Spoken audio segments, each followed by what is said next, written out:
Hi guys and welcome back to my channel. My name is Punzo and if you're new here, welcome. On today's video, we're gonna be making or actually remaking scones. Now I've made a video before but I was not too happy about it and my recipe has been upgraded. I hope you enjoyed the rest of the video.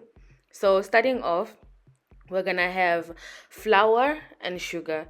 Now before all of this starts, please set your oven to 180 degrees Celsius, so that it heats up. So that's preheating, and then from there we're just mixing in the flour and the sugar. So just make sure you completely mix this. Now you can also use a whisk to make sure that it's completely whisked, and then with clean hands, they are washed, we're going to crumble everything. So basically, like, have you seen like when they're making like peach crumble and stuff like that? Like it's crumbled, like it's like sand. So we're making it into like a sand texture.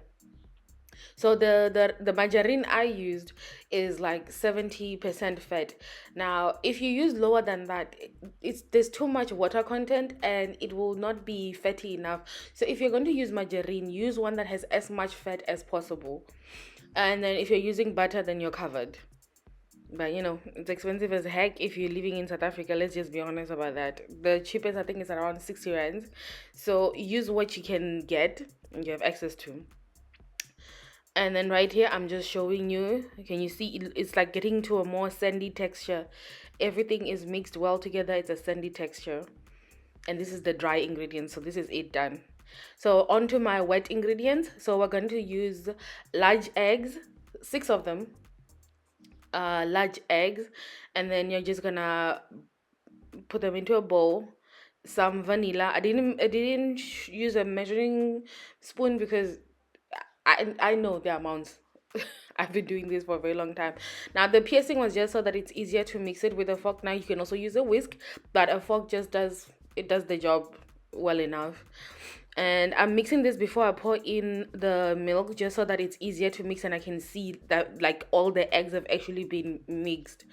And then I'm just adding in some milk, room temperature. Every single ingredient that I am using is room temperature, including the margarine. It was enough that when you press it, it can go down, so it's like room temperature. So make sure every other ingredient that you're using, your eggs, your milk, everything else is at room temperature.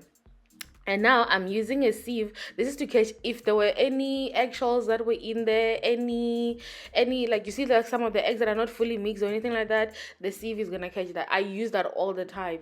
You'll never have that thing where you're like, oh wait, is that an eggshell or anything like that. It saves you so much. And then right here we're just gonna mix it through. So you're just gonna make sure that everything is mixed through. Now again, like I said in the beginning of the video, I've done this recipe before, but it felt too rushed. It felt like I didn't show enough. Plus I've changed up some few things. This is an upgraded one that has been tested, tried. I have sold scones from this, and you can adjust the sugar, by the way. You can adjust how much sugar you use. Also, if you only have medium sized eggs, that's also fine. What you can do is just add one more egg, and that's about it. Just add, if you're making the 6, just add one more. If you're making like you're gonna use 12 large eggs, just use 13. Don't overdo it, just add one more and then just let it be. So right here everything is mixed in. Don't over mix.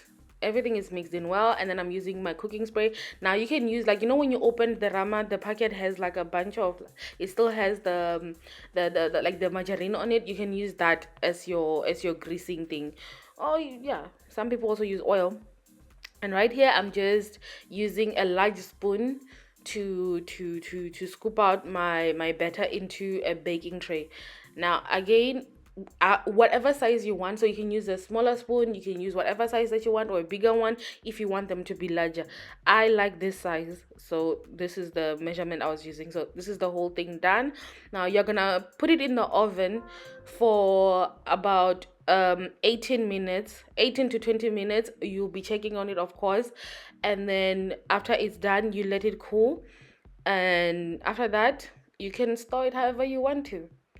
So if it's really hot, store it in the fridge, And guys, that's the end of the video. I hope you do enjoy this, and I do hope you also subscribe to the channel, like the video, comment down below other recipes you want to see.